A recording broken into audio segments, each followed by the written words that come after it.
la ko ñëpp waroon a may Sénégal de la manière la plus pacifique, de la manière la plus démocratique. ñu réclamer le départ d'Ousmane Sonko. lool aussi le dernier mot revient au président de la République. waxuma day ko am 10e mot yow sax waxuma lu wax. moom loolu li ma wax mooy ñun ñi moom réew mi en tant que sénégalais ñu laaj loolu jël ses responsabilités moom ci voilà démissionné. mais ñun nañ ko laaj ñi nga xam ne ñu xoolal ñi tooy ci ñoom lay jógee attention démissionné man su doon man la damay démissionné. nee na du démissionné.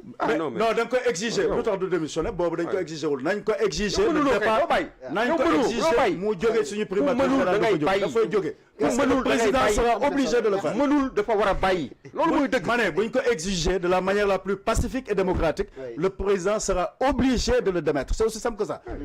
mënul ma dem te ñëw Ousmane doit quitter la primature. nañ ko def conseil spécial. yow bu fekkee ni moom dafa bëgg rek saa su nekk rek mu ñëw taxaw naan ñu réew mi nuyu nga. étudiant du Sandler réew mi nangam. politique mooy lan politique c'est la gestion de la cité. dañu yàq réew mi. alors nga naan nangam nangam on peut pas vivre de ça quand même. waaye suñu yoon newoo ci kuy politique. on peut pas vivre de mooy ñooy def campagne politique. loolu c'est problème la li may wax man xool boo defoon appel à candidature def enquête de moralité boo falee ñi gën ci réew mi faluloo ma damay kontaan damay tàccu. parce que moi je suis pas égoïste. il faut dire avoir l'honnêteté de dire que la situation là est tellement compliquée que moi je n'ai pas de solution par rapport à ça. après président wool beneen Sénégalais bu ko mën mais man lii mënuma ko lijjanti. defal appel à mais yow candidature boo demee ci alkaati yi wax leen pourquoi aussi yéen tam. waaye solution bi loolu la man dama romb aspirine ñu naan ma alors que aussi le président de la République. non ma ne la président moo fal boppam il est élu est-ce que par moo fal les boppam Sénégalais. oui. et on va le juger ñoo ko fal.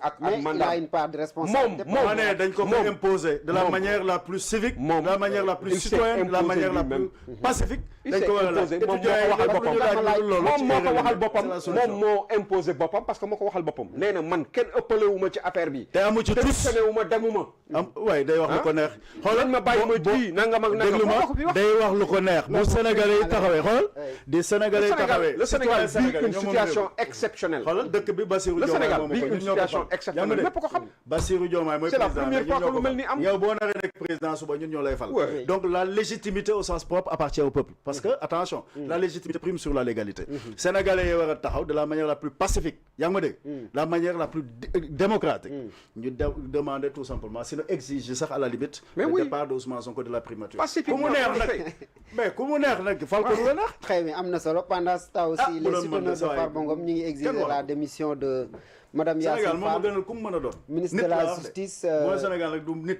ñi du dëkk bi nii nit ñi laa wax ak suñuy doom merci beaucoup quoi cette histoire là di lekk di naan bàyyi xale yi fële naan ñu c'est-à-dire am na solo doyen ñëwal par rapport ak yéen a ngi réclamer démission premier ministre mais pendant ce temps les souteneurs de Farba Ngom non da nga naan sénégalais yi ngi réclamer la démission c'est une partie aussi des sénégalais la démission du premier ministre bu ko demandé woon Yacine xamal ne kooku ci Yacine yàq la Sikkim bokk la gestu moo ko yóbbaale oui mais c'est ce gouvernement le gouvernement Sonko 2 mais amuñu compétence il doit la démissionner moom en tête moom mu commencé li ngeen di wax non il doit démissionner c'est général l'ensemble de ce gouvernement doit démissionner ñoom c'est-à-dire c'est le premier ministre qui doit xam nga premier ministre bu démissionner rek lay ñoom ñëppay wàcc c'est automatique les plus compétents de ce pays d'autres Sénégalais capables de gérer cette situation situation en attendant 2029 au moins Sénégalais yi noyyi ah mais là le pays est mais ñoom avenir doyen à terre gouvernement d'union nationale xanaa loolu ngay proposer mani xam nga banqueroute man je ne crache pas sur xam nga quand c'est nécessaire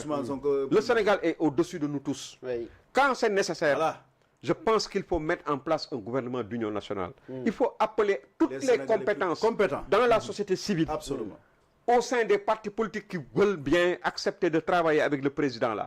Ce n'est pas évident que mon parti va travailler avec le président. Absolument. Mais d'autres parti mooy Sénégal. waaw déglu ma rek mais d'autres Sénégalais sont là. Absolument. Aussi compétents. Aussi capables de tenir de relever les défis. Hein? Donc il faut légion les Sénégalais qui sont 1000 fois plus compétents que Ousmane Sonko. Absolument. 1000 fois. Il n'est même pas compétent. Il ne l'est même pas. Parce qu'il a fait le mauvais choix. Si c'était un problème de compétence, on n'aurait pas parlé de démission pour lui. C'est parce qu'il n'est pas compétent qu'on demande sa démission. On peut ne pas être avec lui par rapport à ses compétences. On peut ne pas être avec lui par rapport à ses compétences. Par rapport à ses positions de parti politique. Mën nañu bañ a ànd ak moom. Parce que politiquement ànduñu ak moom. Mais ñu reconnaître ni quand même combien sont-ils de Sénégalais yoo xam ni pour le développement du pays quand même. Mais oui, des Sénégalais yoo xam ne ànduñu ak ñoom. Amadou Ba, on n'est pas dans le même parti. Pape Latir, on n'est pas dans le même parti politique. Oui, c'est vrai. Et pourtant man Pape Latir j'ai de l'estime pour Pape Latir. Je sais que Pape Latir am na lu nga xam ne mën na ko indil Sénégal. mais nag entre parenthèses loolu aussi. Amadou Ba. du lecture moom la ñëpp am. Amadou Ba on n'est pas dans le même parti politique. mais xam nga ne Amadou Ba loolu nekkoon à la tête du gouvernement sénégalais là. Jawrin ba doyen ba ak Ousmane Sonko. doyen baal ma tooñ ko woon mu naan ma ñëpp xoolal li ñëpp wax mooy dëgg. loolu xam nga kan moo ko wax bukki seen bopp la ñuy ràccal. foofu laa waxee. kan mooy ràccal kan. non yaa na am na ñoo. ñun moom parti. mën ngaa dem nga ne dëkk bi am na ñuy sant man sama parti moom du dugg ci gouvernement d'union nationale ça moom man sama bopp sax ànduma ci.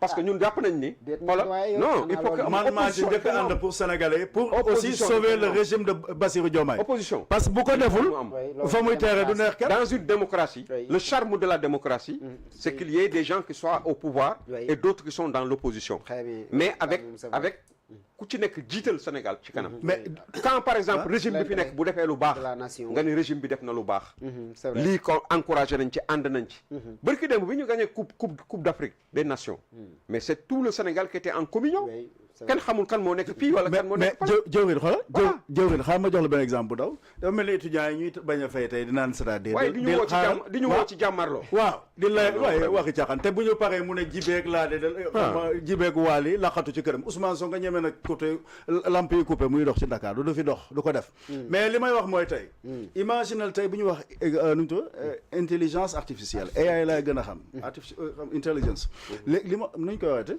intelligence artificielle yaa indi certification mooy certificat bi gën a teew gone yooyu nga gis ca la nga leen di fay rek buñ ca teqoon leen ku ci ne am certificat par rapport à cela ci xoolal ci li gën a tuuti ci ay francs nga formé leen au moins ñu am certificat ñi am compétence ci lii ñi am compétence ci la xam nga lu tax danger bi ñu jëm bu ñu demee ba AI ñëw artificial intelligence duñ koy waaye te intelligence artificielle voilà intelligence artificielle ñun ñu toog bañ ne attaqué nañu daaf attaqué nañu nangam ak pendant ce temps là ñu croiser les bras les étudiants là qui sont là fi ñu jaar ci parcours ba agsi fi nu agsi ñoom ku leen formé woon ci métier xam-xam yi xarale yu bees yi ba ci gone yi gën a ndaw ci école yi même ca daara ya ñu fexe boom si kii yi di jéem a tudd sëñ Bamba tudd keneen ñu fexe jàng te xam li ñu xam bu ëllëgee ñu mën a nekk ab avocat mën a layal ñee ñu jàpp ci dëkk nga xam arabe rek la ñu soxla mais bu boobaa ñu relever le défi mais yow ku mënut a aar tey daaf ci wàllu xam-xam xoolal yooyu sax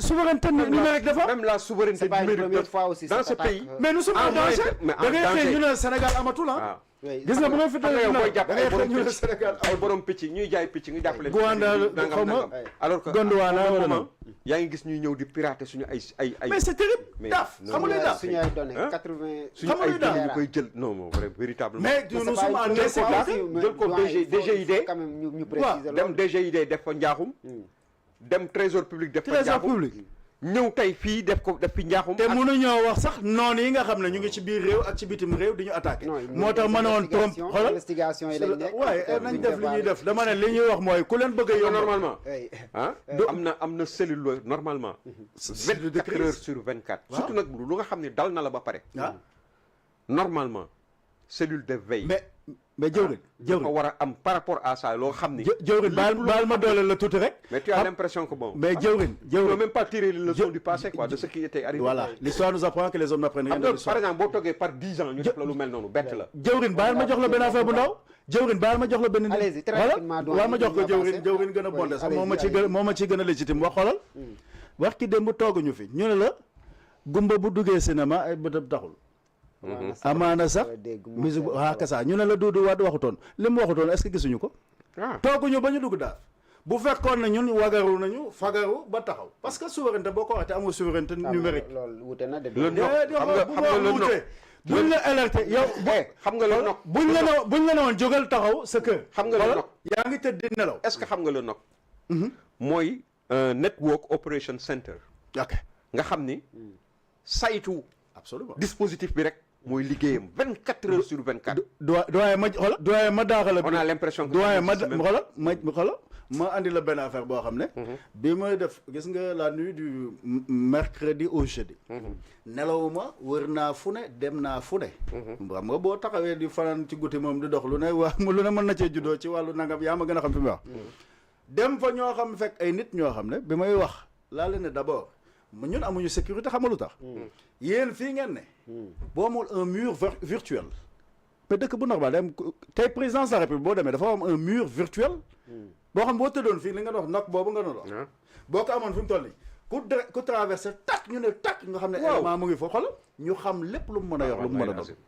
fichier bi ku njëkk a def tentative bu njëkk pour dem fa war nañ laa mën a verrouiller fekk verrouillé nañ ko ba pare sax mais war nañ laa signaler war nañoo mën a xam moo tax ma ne nga boole ci loolu bëgg ci dugg ci voilà Elon Musk moo tax satellite yi dañ lay tiim di jël moo tax ma doon naan moo tax ma ne président Diomaye la mu war a njëkk a def na allié tout simplement ak Donald Trump parce que attention xeex fa nga jotee te fii ñenn ñi toog fii